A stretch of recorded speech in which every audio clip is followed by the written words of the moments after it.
for the first time since the deadly wildfires, Maui County dispatchers are sharing what it was like on the other side of those cries for help. Our Chelsea Davis has their story. They're oftentimes overlooked and underappreciated, but many consider them the first responders. These heroes wear headsets. And again, we must warn you, the calls you're about to hear are disturbing. 911, what is your emergency? They're always there to answer the call. Hi, I'm calling Maui. In the most desperate. We're trapped in Kahua, man. Yeah, we're trapped now. It's getting hot in here. It's getting hot. So we need somebody like now. And sometimes final moments. The people are going to die. They try everything. We gotta find some way to get to the ocean. And anything to help. Get out of the car and run. They're usually the calm to the chaos. Okay, Grandma, I'll give him a call, but is there any way that you can get out or away from the house? But August 8th... Oh my God. Our entire island is burning from the east to the west. Good luck, guys. Going down. Was something no one had ever experienced before.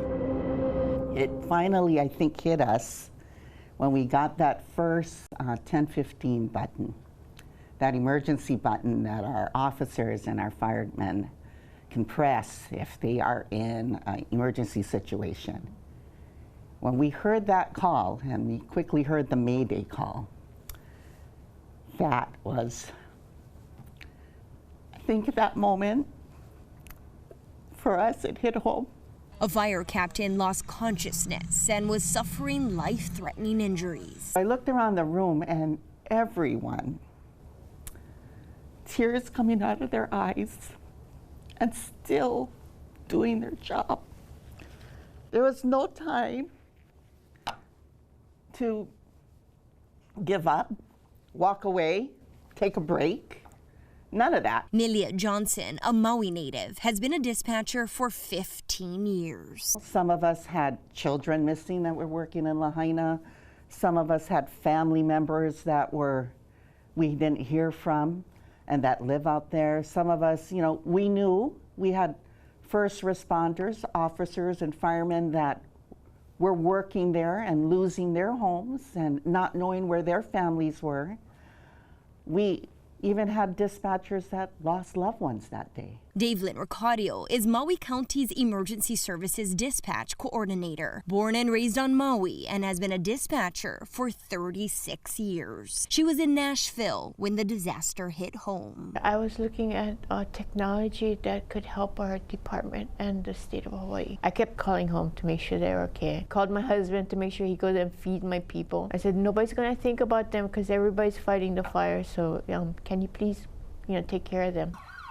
Dispatchers took over 4,500 calls that day. That's almost triple the amount of calls on a normal day. At the height of the crisis, there were 9 dispatchers working. That's more than double than what they started with. I had one girl who was on maternity leave, left her baby home with her mommy so she could come in and help us answer calls to help the community.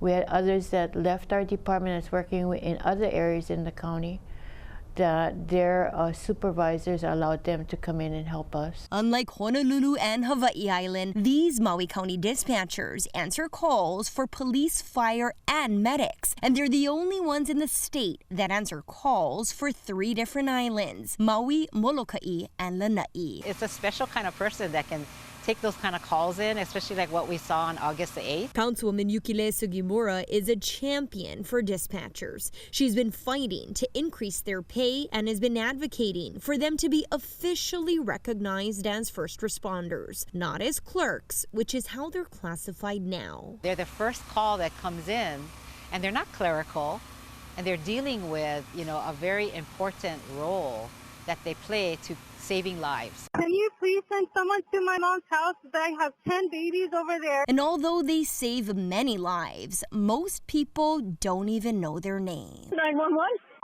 You got help? We're in the car. And they rarely get a thank you. But that's not why they do it. They continue to show up to work day after day. 911, what is your emergency? Answer call after call because they know they make a difference in the community. In their community.